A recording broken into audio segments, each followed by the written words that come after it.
The dust of Salvation Creek coated everything, including the truth. For rancher Josiah Kent, that truth was simple. He was a good man, but a failing one. His ranch was dying, his hope was drying up, and his desperate advertisement for a mail-order bride was the last bullet in his chamber. He stood on the platform, waiting for a woman named Annie, expecting a plain, sturdy farmer's daughter. The train hissed to a stop, and when the smoke cleared, what stepped onto that platform made the entire, hardened town fall silent, and made Josiah Kent forget how to breathe. The high desert sun was a merciless, white eye, baking the plank platform of the Salvation Creek station. Josiah Kent wiped the grit from his brow with a forearm already stained with sweat and dirt. He felt the stares of the townfolk like branding irons on his back. Mrs. Henrietta Gable, the town's self-appointed moral compass, was watching from the shaded porch of the general store, her face a mask of pinched disapproval. Josiah Kent was a man carved from the land itself, all sharp angles and worn-down patience. His father had founded the Barkay Ranch, but since his passing and the unfortunate drying of their main creek, the ranch had been bleeding out. Josiah was 40, unmarried, and respected for his grit, but pitied for his prospects. This was an act of pure desperation. He'd spent his last dollars on the advertisement in the Matrimonial Times. Temperate rancher, 40, seeks sturdy woman of good character for partnership in life and labor. Barkay Ranch, honest work, loyal husband guaranteed. He'd received one solitary reply, a woman named Annie from New Orleans. Her letter was brief, her handwriting elegant, but she'd agreed to his terms and the train fare. He didn't know what he was expecting. Someone plain, someone desperate, like him. Someone who wouldn't mind the dust and the debt. The whistle of the 310 from Denver cut through the oppressive heat. Across the tracks, Sheriff Brody lounged against a support beam, his silver star dull with grime, his thumb hooked in his belt. He was Bartholomew Shaw's man, and Shaw owned this town, the bank, the saloon, and the sheriff's loyalty. Brody watched Josiah with lazy contempt. "Expecting company, Kent?" he drawled, loud enough for Mrs. Gable to hear. Josiah just nodded, his throat too dry to speak.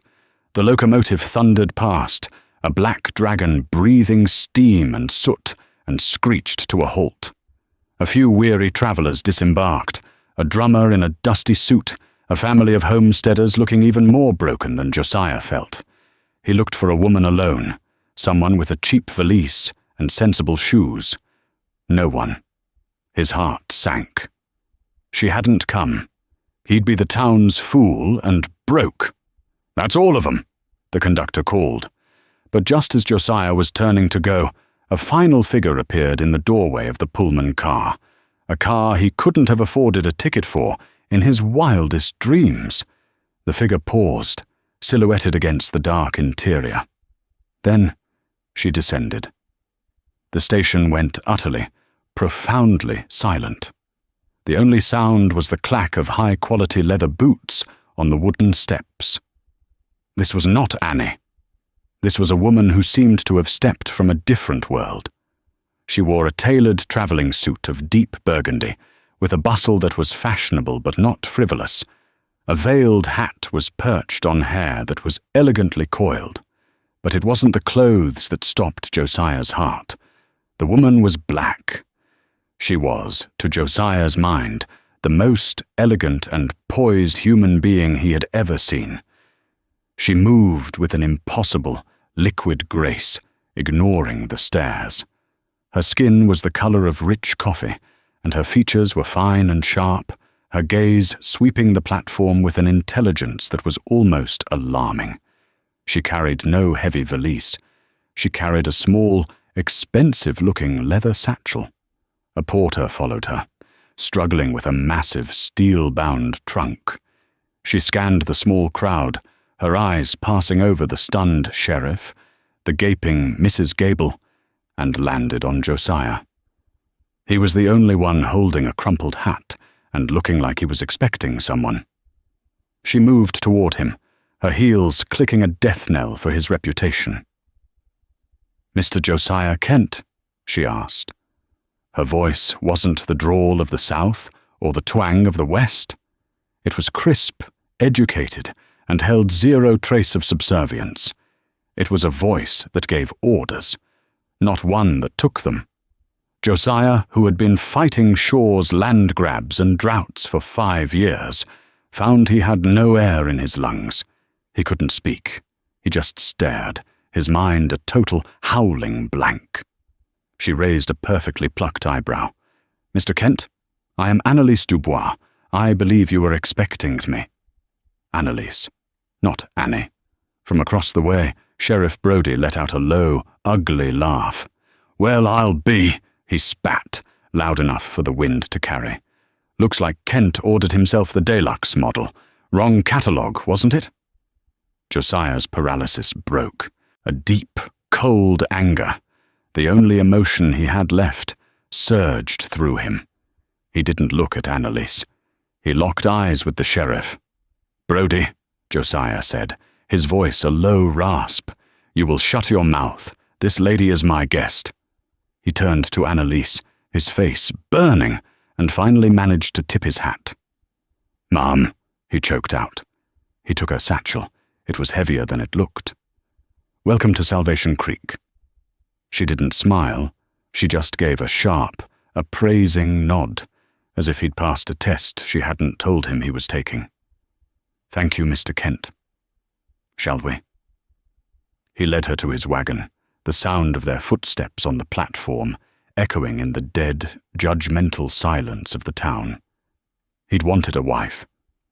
What he got was going to get him killed. The wagon ride to the bar quay was 9 miles of strained silence, broken only by the squeak of the axles and the plodding of the 2 weary mules.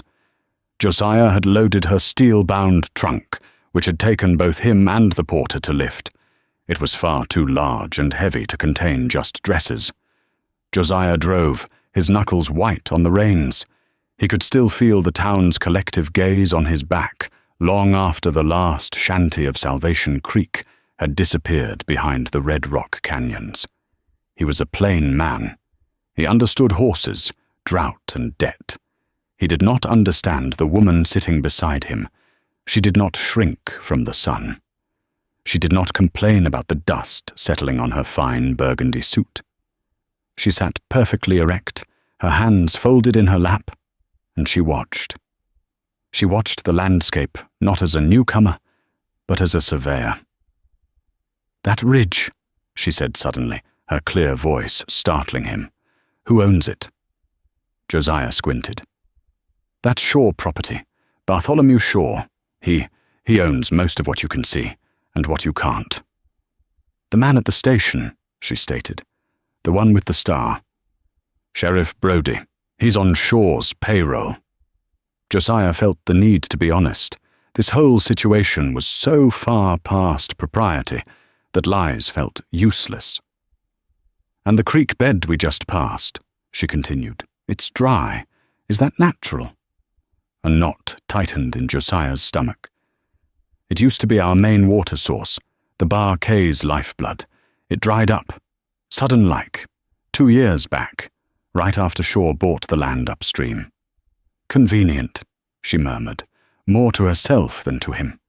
He glanced at her. Her veil was lifted now, tucked into her hatband.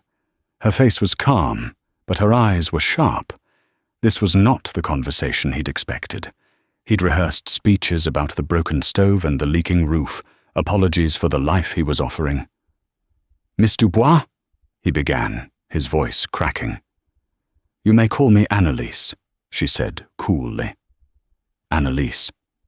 Ma'am, I think there's been a mistake. A terrible mistake. The agency. They didn't what, Mr. Kent?" she cut in, turning her full gaze on him. Describe my complexion in their advertisement? Did you specify a preference?" Josiah's face went crimson. No, ma'am, I never. It's just this town, this place. It ain't kind. It ain't kind to outsiders. And Sheriff Brody, sure, they ain't going to make this easy." "I am not concerned with easy, Mr. Kent," she said. "I am concerned with the terms of our agreement. You offered a partnership. I accepted." "But a partnership," he stammered. "I meant marriage. I'm a failing rancher. I have nothing to offer you but debt and a dry well. This ain't a life for a lady like you." Annalise looked away from him, back to the endless expanse of mesquite and rock. "You misunderstand the nature of our transaction, Mr. Kent. I am not here seeking a life of comfort. I am here for the ranch." Josiah's blood ran cold. "What do you mean? The Barquet? It is, by my reckoning, the only parcel of land in this valley not under the direct control of Mr. Shaw." "He's trying," Josiah said bitterly. "He calls in my loan at the bank next week. I can't pay. He'll take it. That's the end of it." "Perhaps not." Her certainty was baffling. It terrified him. Who was this woman? They crested the final rise, and the Barquet lay below them. It was a painful sight. The main house was solid, built by his father, but the paint was long gone, peeled away by the sun. The great barn had a sag in its roof. The corrals were empty, save for his 2 mules and a single sway-backed mare. The land was brown, choked with weeds. He braced for her reaction. Disgust, pity, tears.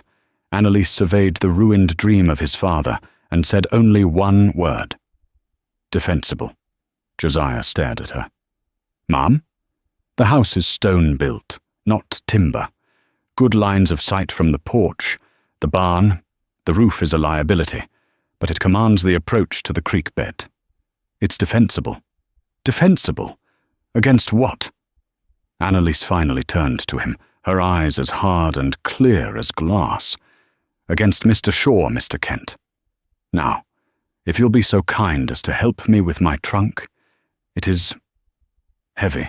He pulled the wagon to a stop in front of the silent waiting house.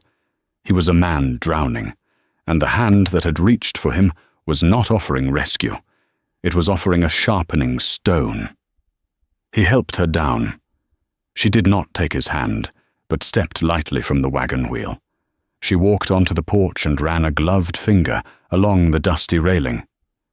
"The agreement," Josiah said, his voice desperate. "It was for a wife." "The agreement, Mr. Kent," she corrected him, "was for a partnership. We will sleep in separate rooms. You have my word that your reputation, such as it is safe from me. But we will have the preacher post the banns tomorrow. The appearance of this arrangement must be flawless. Do I make myself clear? But why? Why do any of this?" Annalise turned, the setting sun catching the red highlights in her dark hair. "Because, Mr. Kent, you and I have a mutual friend, or rather, a mutual enemy. You want to save your ranch. I want to destroy Bartholomew Shaw." Josiah gave her his parents' bedroom. He took the small cot in the lean-to he used as an office, surrounded by stacks of unpaid bills and foreclosure notices from Shaw's bank, the Salvation Savings and Trust. He lay awake all night, listening. The house, usually so empty, was alive with new sounds. The creak of floorboards in her room, the soft snick of a latch. He was a stranger in his own home. He expected her to sleep late, exhausted from the journey. But when the first pale grey light of dawn touched the canyon walls, he emerged from his room to find her already awake. She was not in her fine traveling suit. She wore a simple, practical skirt of dark wool and a white blouse. Her hair was pulled back in a severe bun. She was standing at his broken stove, a cup of coffee in her hand. The stove was lit. The coffee was brewing. The smell was the first good thing that had happened in this house in a year. "I found the beans in the pantry," she said, not looking at him. She was staring out the window toward the dry creek. "You have 3 days of feed left for your mules, and perhaps a week of flour for yourself. Your books are a disaster." Josiah stopped, stunned. You went through I went through the ledger in your office," she said, finally turning. "The one you use to prop up the table leg. Mr. Shaw has been charging you 10% compound interest, calculated weekly. That is not just predatory, Mr. Kent. It is illegal in every organized territory. He is a thief, not a banker." "It's his bank, his town. What's illegal is what he says is illegal." "A common misconception of the tyrant," she murmured. She took a sip of her coffee. "We will need to ride the property line today. All of it." "Ride? Ma'am, I have one mare and she's lame. The mules are for the wagon." Annalise just looked at him. "Then we walk." Before he could argue, a sound echoed from the canyon. A single rifle shot. Close. Too close. Josiah grabbed the old Winchester hanging over the mantel. "Stay inside," he ordered, moving to the door. "That would be tactically foolish," she replied, her voice utterly calm. He turned. She was no longer holding the coffee cup. In her hand was a revolver. It was not the clumsy Colt Peacemaker he and every other man in the valley carried. It was a sleek, nickel-plated Smith & Wesson Schofield, a top-break model known for its speed. She held it with a practiced, steady grip, her finger outside the trigger guard. "That shot was a signal, Mr. Kent," she said, moving to the window opposite him. "Not an attack. They're testing the fences. And us." Josiah stared, his mind reeling. "Who are you?" a voice called from the ridge. "Kent! Josiah Kent! You in there?" Josiah recognized the voice. Pete One Eye Mulligan, a neighboring rancher, if you could call him that. Pete was a surly old prospector who ran a few dozen goats on the high rocks, one of the few other men who hadn't sold to Shaw. "He's a friend," Josiah said, lowering his rifle. "No one is a friend," Annalise corrected him. "Only an asset or a liability. Let's find out which he is." Josiah opened the door and stepped onto the porch. Pete was on his mule, 50 yards away, his rifle across his lap. "Mornin', Pete. What's the shot for?" Pete squinted, his one good eye watering. "Just checking on you. Heard you brought in company." He spat a stream of tobacco juice. "The whole town is talking, Josiah. Say you've lost your mind. Say you brought... Well, they're saying all kinds of filth." "They can say what they like," Josiah called back, trying to sound braver than he felt. "It ain't just talk. Shaw's men, those 2 deputies of Brody's, the Frank brothers, they rode through my camp this morning. Said Shaw's accelerating the timeline.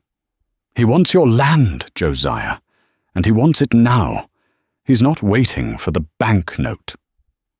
"He doesn't have to wait," Josiah said, the bitterness returning. "He'll get it on Monday regardless." Annalise stepped out of the shadow of the doorway, the Schofield still held loosely at her side. Pete Mulligan's mule shied, and the old man's jaw dropped. He snatched his hat off his head. "Ma'am," he stammered, his one eye wide.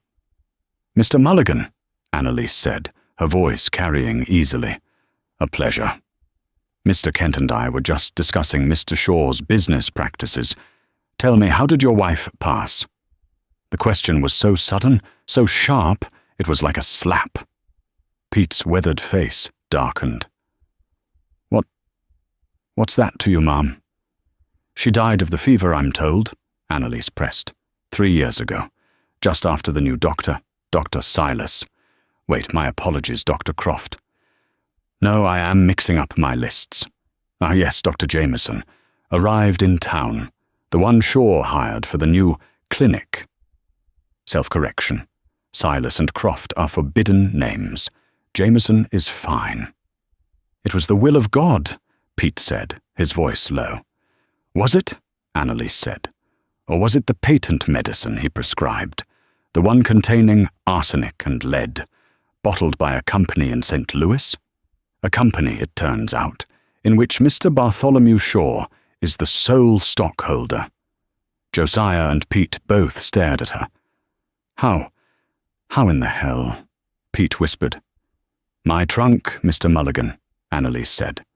"It is, as Mr. Kent will attest, very heavy. It is filled with ledgers, stock certificates, and shipping manifests. I am not here by chance. I have been investigating Mr. Shaw's operations for 6 months." She stepped into the full sunlight, her gaze pinning the old man to his saddle. "Mr. Shaw did not just steal your wife's life, Mr. Mulligan. He sold her the poison that did it, just as he is stealing Mr. Kent's water, and just as he stole my family's fortune in New Orleans 10 years ago." She paused, letting the weight of the revelation settle over the dusty yard. "My name is Annalise Dubois. My father was Mr. Shaw's business partner, back when Shaw was a man named Barnaby Leach. Shaw, Leach, set fire to our offices, murdered my father, and used the insurance money to flee west and reinvent himself as a pioneer. I am not a mail-order bride, gentlemen."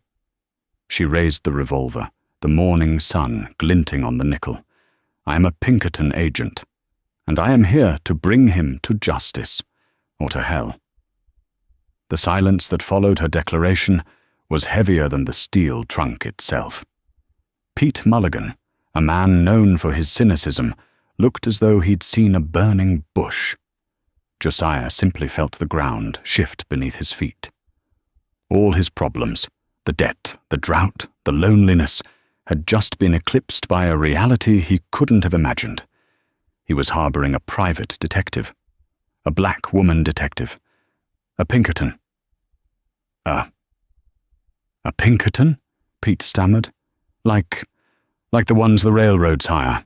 The strike breakers? "We are not all cut from the same cloth, Mr. Mulligan," Annalise said, lowering the Schofield, but not holstering it. "Some of us specialize. My specialty is complex fraud and murder. Mr. Shaw qualifies on both counts." Josiah found his voice. "You lied to me. You used me. My advert was a perfect cover, Mr. Kent. Yes." She turned to him, her expression unyielding. "I needed a way into this valley. I needed a foothold that wasn't owned by Shaw. Your ranch was the only one. Your desperation was my opportunity. I will not apologize for that." He should have been angry. He was angry. But he was also electrified. For the first time in years, he wasn't just a victim waiting for the axe to fall. He was a participant. "He'll kill us," Josiah said flatly. "If he finds out, he won't wait for the bank. He'll send Brody and the Franks, and they'll burn us out tonight." "He won't find out," Annalise said. "Not yet. For now, we proceed as planned. You are a desperate rancher. I am your mail-order bride. A scandalous choice, perhaps, but a choice you have made. We will ride into town today. Together. We will buy supplies. We will visit the preacher to post the banns. We will act normal." "Normal?" Josiah laughed, a harsh, dry sound. "Mum, nothing about this is normal. Look at us. Look at you. Mr. Shaw thrives on fear, Mr. Kent. He expects you to be ashamed. He expects you to hide me. We will do the opposite. We will be public. We will be devoted." Josiah felt a flush of heat he was sure wasn't from the sun. Devoted. "And while we are in town, playing the part of the happy couple," she continued, "I will be observing the bank's layout. And Mr. Mulligan, you will be visiting Mr. Ezra Coleman at the general store." Pete bristled. "Coleman? He's a bootlicker. He's Shaw's man." "Mr. Coleman," Annalise said, tapping her temple. Lost his son's homestead in that unlucky poker game at the Silverhorn Saloon 2 months ago. The game was with Sheriff Brodie. The deck was marked. Mr. Coleman knows it. He is not a loyalist, Mr. Mulligan. He is a man with a broken heart, waiting for a leader. You will give him this. She reached into her skirt pocket and produced a small, folded note. Give this to him when no one is watching. It will be enough. Pete Mulligan looked at the note, then at Annalise, then at Josiah. He finally spat his tobacco juice. This is crazy. This is plumb loco. Shaw's got 6 guns for every one of us. We have something he doesn't, Annalise said. What's that? Asked Josiah. The truth, and this. She patted the Schofield. Now, Mr. Kent, hitch the mules. We're going to town. The ride into town was worse than the ride out. They sat side by side on the wagon bench. Annalise had insisted. She'd put her veil back down, a mysterious, dark shape beside him. The wagon squeaked past the first house, and the curtains twitched. By the time they reached Main Street, it was like a parade, but silent. Mrs. Henrietta Gable was on the porch of her dress shop, fanning herself vigorously, her eyes wide with horrified fascination. Sheriff Brodie and his 2 deputies, the oafish Frank brothers, were standing in front of the saloon, arms crossed. And on the balcony of the bank, Bartholomew Shaw himself stood watching. He was a big man, not with muscle but with money. He wore a fine wool suit despite the heat, a gold watch chain stretched across his considerable vest. His face was pale and smooth, his eyes cold and grey. He looked at Josiah, and then his gaze moved to Annalise. It wasn't the leering look of his deputies. It was a look of assessment, like a butcher inspecting a cut of meat he found unusual. Josiah pulled the wagon up in front of Coleman's general store. His hands were shaking. He felt like a target. Breathe, Mr. Kent, Annalise murmured, so low only he could hear. You are the groom. Act proud. He steeled himself, hopped down, and then turned to help her. He offered his hand. She paused. Then she placed her small, gloved hand in his rough, calloused one. A jolt, like static, passed between them. It was the first time they had truly touched as partners. He helped her down, the town watching their every move. Josiah, she said, just as softly. When we go inside, I want you to buy 2 of everything. Flour, beans, coffee, and ammunition. A lot of ammunition. Use my money. She slipped a heavy gold coin into his palm without anyone seeing. And Mr. Kent? Ma'am? Call me Annalise. He nodded, his throat tight. He turned and faced the store, and for the first time he didn't feel like a victim. He felt like a conspirator. They walked past the gawking deputies and into the store, Pete Mulligan drifting in behind them like a stray dog. Bartholomew Shaw watched them go, his expression unreadable. He did not like surprises. And the woman who had just stepped out of Josiah Kent's wagon was the biggest surprise Salvation Creek had ever seen.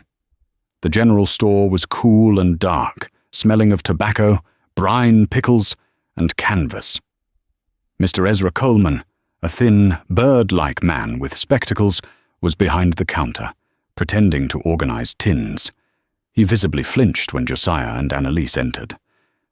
"Mr. Kent, ma'am," he said, his eyes darting to the street. "Ezra," Josiah said, his voice stronger than he expected. "We need supplies." He handed Coleman a list Annalise had prepared. Coleman's eyes widened as he read. "Josiah, this is more than you buy in 6 months. And 200 rounds of 44-40? What are you planning? A war?" "Just stocking up for the wife," Josiah said, putting the gold coin on the counter. The word wife hung in the air. Coleman stared at the coin, then at Annalise. She was calmly inspecting a bolt of gingham as if she were shopping in a Paris salon. While Coleman was staring, Pete Mulligan sidled up to the counter. "Need some tobacco, Ezra?" he grunted, and as Coleman turned, Pete dropped Annalise's note onto the counter, covering it with his hat. Coleman's hands fumbled with the tobacco tin. That'll be 5 cents, Pete." Pete paid, picked up his hat, and left the note. He tipped his hat to Annalise. "Ma'am, Josiah." He walked out. Coleman nervously unfolded the paper. He read it. His face, already pale, went as white as flour. The note contained only 6 words. Marked cards, Brody's left cuff, ask. He looked up at Annalise, his eyes filled with a new, terrifying light. He swallowed. I'll get these supplies ready for you, Mr. Kent. It'll take some time." "We'll be at the preacher's," Josiah said. They walked out, back into the oppressive sunlight. The next stop was the small, white-steepled church at the end of the street. Preacher Lyle was a meek man, terrified of Shaw, but Annalise had been firm. The law is the law. The bans must be posted. As they walked, Sheriff Brody and his deputies stepped off the boardwalk to block their path. The Frank brothers, Walt and Jesse, were grinning, their hands on their holsters. "Now hold on there, Kent," Brody said, his voice full of false authority. "Where do you think you're going?" "To see the preacher, Sheriff," Josiah said, standing his ground. "Well now, I don't think that's such a good idea," Brody sneered, his gaze sliding over to Annalise. "We have ordinances about vagrancy and companionship." "This is my fiancée, Sheriff," Josiah said, the word feeling strange and powerful.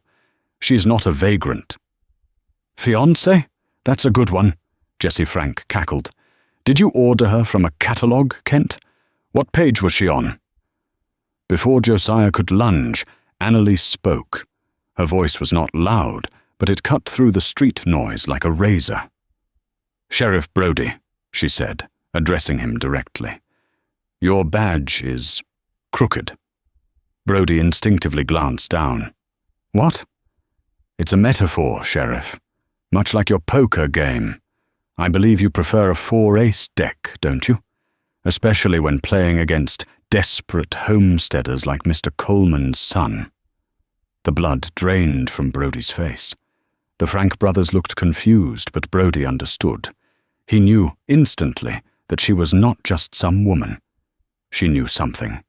His hand twitched toward his gun. "I wouldn't," Annalise said softly. "It is broad daylight. There are witnesses. And besides, I am a faster draw than you." It was such a bold, impossible statement that Brody froze. He stared at this small, finely dressed black woman, and for the first time he saw not a victim, but a predator. You stay out of my way," he stammered, his bravado shattered. "You and him. Shaw's not going to like this." "I am counting on it," Annalise replied. Brody, defeated, stepped aside. He motioned for his deputies. "Come on." He stalked back to the saloon, throwing one last, hateful look over his shoulder. Josiah was breathing hard, his adrenaline pumping. "How did you—" "Bullies are cowards, Josiah," she said, her voice calm again. "They only function when the rules are in their favor. He just found out I'm playing a different game." They posted the bans. Preacher Lyle was sweating so profusely he nearly dropped his Bible. But he did it. The law required him to. They returned to the store, loaded the wagon in silence, and drove out of town, the weight of their victory heavy. But the victory was short-lived. When they were halfway back to the ranch, they smelled it. Smoke! Josiah whipped the mules, his heart in his throat. They crested the last rise. The Bar-K was on fire. The great barn, the one his father had built, was fully engulfed, a roaring inferno of orange against the blue sky. His small shack, The one that held his tools and harnesses was already a pile of white ash. "No," Josiah whispered. It was all he had left. "They didn't wait," Annalise said, her voice a low, furious growl. She stood up in the moving wagon, looking not at the barn but at the ridges. "It's a distraction. They're at the house." As if summoned, 2 rifle shots cracked from the house. Ping! Ping! Bullets whined past their heads. "It's the Frank brothers!" Josiah yelled, pulling the mules to a halt. "They're on the porch! We're pinned down!" The wagon was in the open, a perfect target. "Get down!" Josiah yelled, pulling her off the bench as another shot splintered the wagon seat. "They're trying to flush us," Annalise said, her voice muffled as she pressed against the wagon bed. "They think we'll run. They're wrong." She crawled to the back of the wagon. "Cover me. Keep them busy." "With what?" he cried. "Your voice. Yell at them. Anything." She grabbed her small leather satchel. "The trunk, Josiah. Is it still in the wagon?" "Yes. It's too heavy to move." "Good." She unlatched her satchel, pulled out her Schofield, and checked the loads. Then she did something that made Josiah's blood freeze. She pulled out a stick of dynamite. "Mum, Annalise." "You said your ranch was dying, Josiah," she said, her eyes glinting with a terrible fire. "Sometimes a fire is the only way to clear the deadwood. What's the plan?" "They're on the porch. They think they hold the high ground. They've forgotten about the root cellar." Josiah's eyes widened. The root cellar entrance was 20 yards from the house, hidden by a low shrub. "You can't. You're not going to." "You wanted to save your ranch, Mr. Kent," she said, capping a fuse. "I'm going to save it. Now, start yelling." Josiah took a deep breath, raised his head slightly, and roared. "Jesse! Walt! You cowards! You'll pay for this! Shaw will hang for this!" A bullet chipped the wood near his head. "Keep talking, Kent," Jesse yelled back, laughing. "We're just warning you. Shaw wants you off this land by sunup. He's taken it, one way or another." While Josiah was yelling, Annalise had slipped over the far side of the wagon, clutching the dynamite, and disappeared into the gully that ran toward the cellar. Josiah was alone, with 2 gunmen in his house and a burning barn at his back. He'd never felt so alive. The heat from the burning barn was scorching Josiah's back.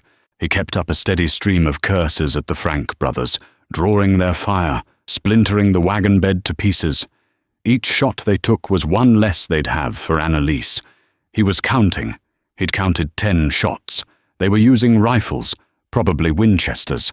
That meant they had 5 or 6 rounds left before they'd have to reload. He heard a scuffle from the ridge behind him. "Josiah, keep your head down, you fool!" It was Pete Mulligan. The old man was on his belly on the ridge, his old Sharps buffalo rifle, a weapon accurate to 1,000 yards, propped on a rock. "Pete, where'd you come from?" "Saw the smoke. Knew those rats would be up to no good. I'm pinned down, too, but I got a good eye on the back door. They ain't leaving that way." This was it. They were trapped between them. Josiah waited. The silence stretched. The only sound was the roar and crackle of the barn. "Kent, you still there?" Walt Frank yelled from the house. "We're getting thirsty. Think we'll have some of your coffee." "Reloading," Pete whispered, his voice carrying on the wind. Josiah tensed. This was Annalise's moment. There was a sudden, muffled boom that seemed to come from under the earth itself.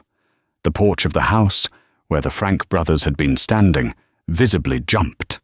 A cloud of dust and splintered wood erupted from the foundation. The root cellar was directly beneath the front porch. Josiah heard a high-pitched scream, cut short. "What in the—" Pete yelled. One of the Frank brothers, Walt, burst from the front door, choking on dust, his rifle lost. He was dazed, his ears ringing. He stumbled into the yard, his hands over his face. "Don't shoot!" Pete yelled. The other brother, Jesse, didn't follow. The front door, now hanging by one hinge, was kicked open. Annalise Dubois stepped out of the smoke-filled doorway. She was covered in soot, her fine blouse torn, but her Schofield was rock steady. She dragged the unconscious, or dead, Jesse Frank by the collar and dropped him on the ruined porch. Walt Frank just stared, his mouth open. "Mr. Frank!" Annalise called out, her voice hard. "You have a choice. You can join your brother, or you can start talking. I am less patient than Mr. Kent." Walt dropped to his knees, his hands in the air. "Don't shoot, Mum! Don't shoot! It was Brody! Brody told us to! Shaw's orders!" Josiah and Pete ran up, their rifles trained on him. "Tie him up," Annalise ordered, not taking her eyes off the man. Josiah stared at her, then at the smoking hole where the porch steps used to be. You blew the foundation. A calculated risk," she said, finally holstering her revolver. "The main house is stone. It held. Now, Mr. Kent, I believe you have a wagon loaded with water barrels from town. We should try to save the house. The barn is a loss." Josiah was numb. He'd been ready to die for this pile of dirt, and this woman had just used it as a weapon. By nightfall, the barn was a smoking ruin. But the house was saved. They had the two Frank brothers tied up in the, now very well ventilated, root cellar.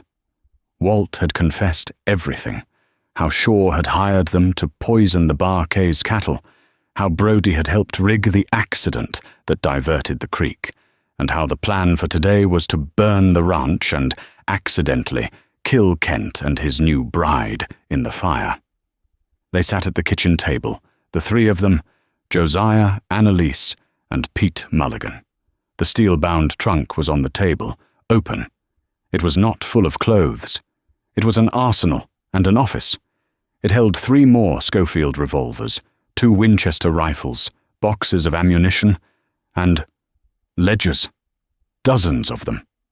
"This," Annalise said, tapping a thick, leather-bound book, "is Shaw's real bank ledger, the one he keeps hidden in his office, safe." "How?" Josiah asked. "I am a Pinkerton, Mr. Kent. We are not known for observing bank holidays. I acquired it 2 nights before I sent you my letter. I've been in this territory for weeks, not days. This ledger has everything. The bribes to the territorial judge, the payments to Brody, the illegal interest calculations, and—" she flipped to a page, "and this, a separate account. New Orleans acquisitions. It details the money he laundered from my father's business. It's his entire empire, in his own hand." Josiah looked at the book, then at Annalise. "So, we have it. We have the proof. We can take this to the U.S. Marshal in Denver." "No," Annalise said. "That would take weeks. Shaw would hear we were gone and destroy the evidence. And the town. He's called your note for tomorrow, hasn't he? We don't have weeks. We have until noon tomorrow." "What are we going to do?" Pete asked, his one eye wide. "We can't just walk into the bank." "No," Annalise agreed. "We can't." That's what he'd expect. He's a businessman, a thief. He understands money and violence. He doesn't understand public opinion. She looked at Josiah. "Mr. Kent, your house is damaged. Your barn is gone. You are, by all accounts, a broken man." "I feel like it," Josiah said. "Good. Tomorrow you will ride into town, alone. You will go to the bank. You will beg for an extension. You will be the picture of the defeated rancher." "And you?" he asked. "I," Annalise said, a small cold smile touching her lips, "will be attending church." "Church?" Pete said. "It's a Monday. The church is the only building in town Shaw doesn't own," Annalise said, "and Preacher Lyle, terrified as he is still a man of God. We are going to hold a town meeting. Mr. Mulligan, you're going to spread the word. Quietly. Tell Mr. Coleman. Tell the other ranchers Shaw has squeezed. Tell them the truth is finally coming to Salvation Creek, noon, at the church. Josiah looked at the ledger. Shaw will never let that book be read. He won't have a choice, Annalise said. He's not the only one who can set a trap. The next morning, Salvation Creek was tense. The smoke from the Bar K was a hazy plume on the horizon, a signal to the entire valley that Shaw had made his move. At 11 a.m., Josiah Kent rode into town. He was alone, on his lame mare, covered in soot, his head bowed. He looked every inch the broken man. He hitched his horse outside the Salvation Savings and Trust and walked inside. Shaw was waiting for him, seated behind his massive oak desk. Sheriff Brody was there too, leaning against the wall, a smug look on his face. "Mr. Kent," Shaw said, his voice a smooth, false purr. "You look distressed. Trouble at the ranch?" "You know I did," Josiah said, his voice raspy. "Your men? My men?" Shaw raised an eyebrow. "I have no idea what you're talking about. I heard it was a tragic accident. Your new companion. Is she?" She's gone," Josiah lied, letting his voice crack. "She fled. Took the mules. Left me with nothing?" Brody laughed. "Told you, Kent. Too good to be true." "I'm ruined, Shaw," Josiah said, slumping. I need more time. An extension." Shaw smiled, a thin, reptilian gesture. He tapped the foreclosure papers on his desk. "Time, Mr. Kent, is the one thing you've run out of. The note is due. At noon. In 1 hour. You will sign the deed over, or I will have Sheriff Brody escort you to a cell for defaulting." "Please," Josiah begged. "No, it's over. The Bar K is mine." Shaw stood up, a picture of absolute power. "Now get out! Come back at noon with a pen." Josiah nodded, defeated, and shuffled out of the bank. As soon as the door closed, Shaw poured himself a brandy. "See, Sheriff? Order. Control. That's how it's done. The land is mine." What Shaw didn't see, from his bank window, was Josiah walking not to his horse, but directly across the street, to the church. At the same time, people were beginning to gather. Pete Mulligan had done his job. Ezra Coleman had closed his store and was walking to the church. The blacksmith, the stable owner, 2 other ranchers who'd lost their land. Mrs. Gable, smelling a story bigger than any mail-order bride, was there.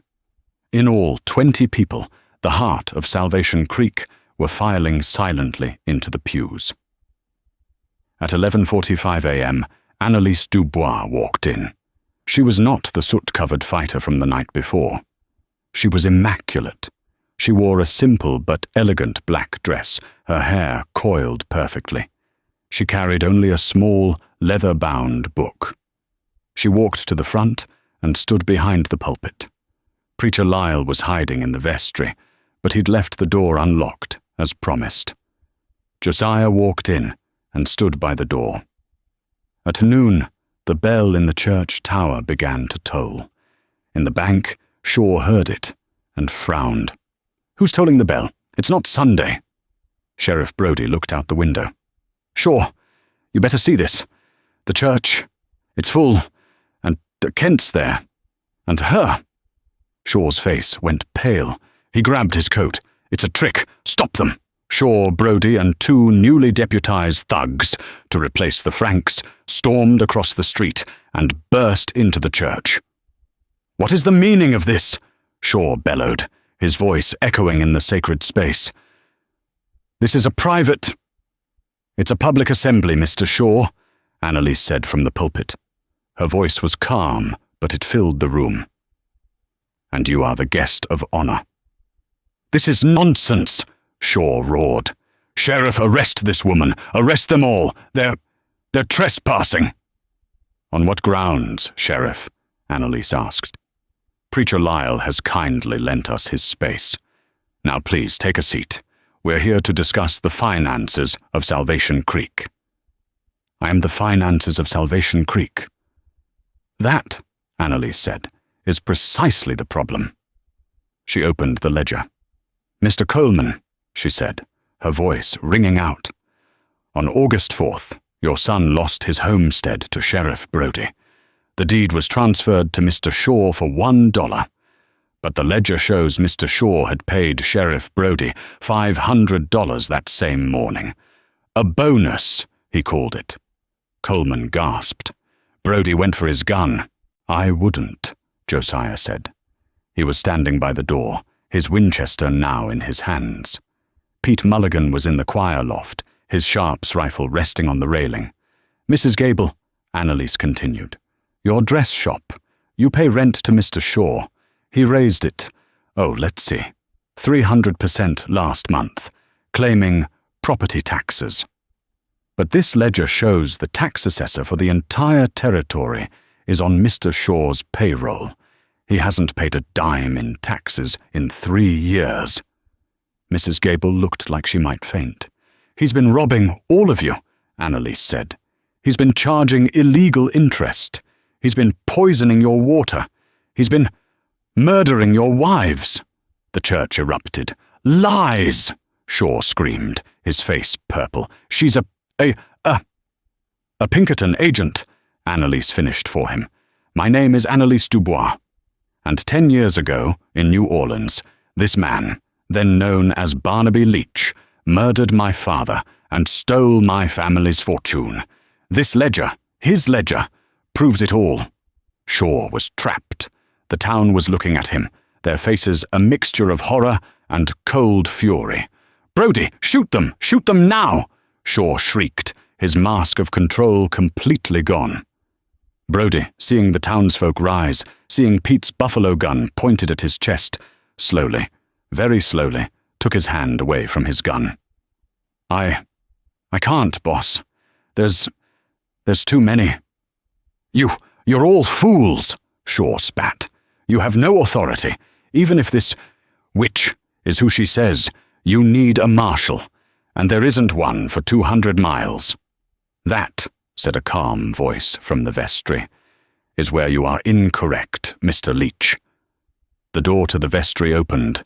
Preacher Lyle stepped out, followed by a tall, stern-looking man with a drooping mustache and a U.S. Marshal's star pinned to his duster. Annalise smiled. Mr. Shaw, meet Marshal Gregory Pike. He and his deputies have been in town for 2 days, disguised as homesteaders. They were very interested in my trunk. Pike stepped forward, a warrant in his hand.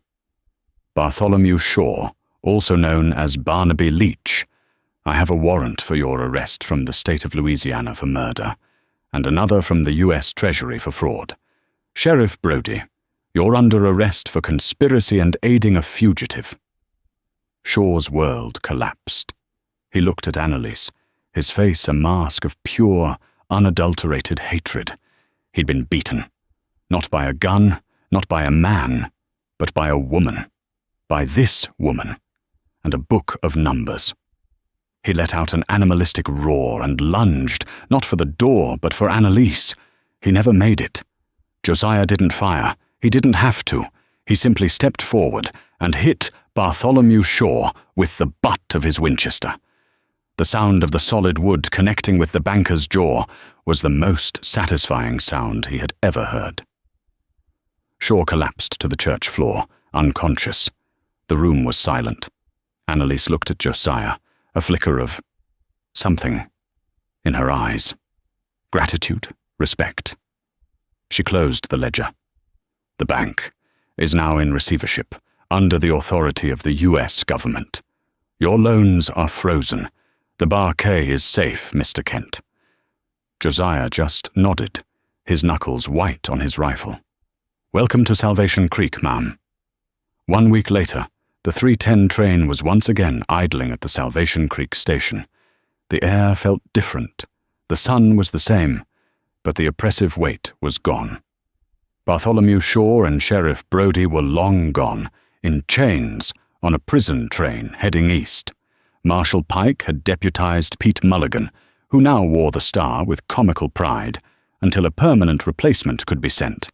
The U.S. Treasury had sent a receiver who, upon reviewing Annalise's findings and Shaw's real ledger, had nullified all of Shaw's predatory foreclosures. The water was already being rerouted back to the valley. Josiah Kent stood on the platform. He was clean, shaven, and wearing a new shirt he'd bought from Mr. Coleman. Annalise stood beside him. She was wearing a new traveling suit, this one a deep blue. Her steel-bound trunk was on the platform, waiting to be loaded. "So," Josiah said, his voice quiet. "The Pinkerton Agency. They're promoting you, I'd wager." "They've offered me the Denver field office," she said, not looking at him. "My work here is done." The town had, awkwardly, but sincerely, tried to thank her. Mrs. Gable had offered her free dresses for life. Mr. Coleman had given her a case of the finest coffee. They had offered her land, money, anything. She had refused it all. "The ranch is coming back," Josiah said. "The creek's running. Pete and some of the other ranchers, they're helping me rebuild the barn." "That's good, Josiah," she said softly. You could stay," he said, the words tumbling out. "I know our agreement. It wasn't real. But the ranch, it's a good ranch. And I'm a good man. I'm a better man. Because of you." Annalise finally turned to him. Her eyes, usually so hard and analytical, were something else. "Josiah Kent," she said, "you are a good man. You're a brave man. But I am not a rancher's wife. I'm a detective. My world is ledgers and lies and dynamite," he finished for her, a small smile playing on his lips. She allowed herself a small smile in return. "And dynamite," the conductor called, "all aboard." The moment was here. The air crackled between them. This was the realest thing he had ever felt. "Thank you, Annalise," he said, "for saving my ranch. You saved yourself, Josiah. You just needed a push." She picked up her satchel and moved to the train. He watched her go. He watched her step onto the stair, and he felt that same feeling from the first day. That feeling of his lungs seizing, of forgetting how to breathe. This was how it ended. She stopped. She turned back, standing on the step, looking down at him. "The Denver office, Josiah," she said. "Mom, it's a big territory, a lot of rich, powerful men, a lot of Bartholomew Shaws. I'm going to need an associate, someone who understands the land, someone who knows how to handle himself, someone discreet and brave." Josiah stared. "I'm not," she said, a challenge in her eyes, "offering you a job as a Pinkerton. They're not ready for that. But I am. I'm offering you a job as my partner. My real partner." The whistle blew. Josiah Kent looked at the dusty street of the town he'd given his life to. He looked at the smoking ruins of his past. And then he looked at the woman on the train, the woman who had stepped out of the smoke and changed his entire world. He didn't say a word. He just grabbed the handle of the steel-bound trunk, the one that was so heavy, and with a grunt, he hauled it up the steps and onto the train. He turned to the stunned conductor. "He's with me," Annalise said. Josiah Kent walked into the Pullman car, leaving Salvation Creek and the Barquet behind. He didn't look back. He sat down across from her as the train began to move, a new, unfamiliar, and absolutely terrifying life just beginning. "Well," Josiah said, finally catching his breath, "where to first, partner?" And so, Josiah and Annalise rode out of the west, not into the sunset, but toward the dawn of a new life. They proved that sometimes the greatest threats aren't the gunslingers, but the men who write the ledgers. And that true courage isn't about facing a bullet, it's about standing up for the truth, even when you're standing alone. What they found in Denver, and the adventures they had, well, that's a story for another time. What did you think of Josiah's story? Does it prove that karma always finds a way, even in the lawless West? Let us know your thoughts in the comments below. We read every single one. And if you enjoyed this story of justice and unexpected partnership, please hit that like button.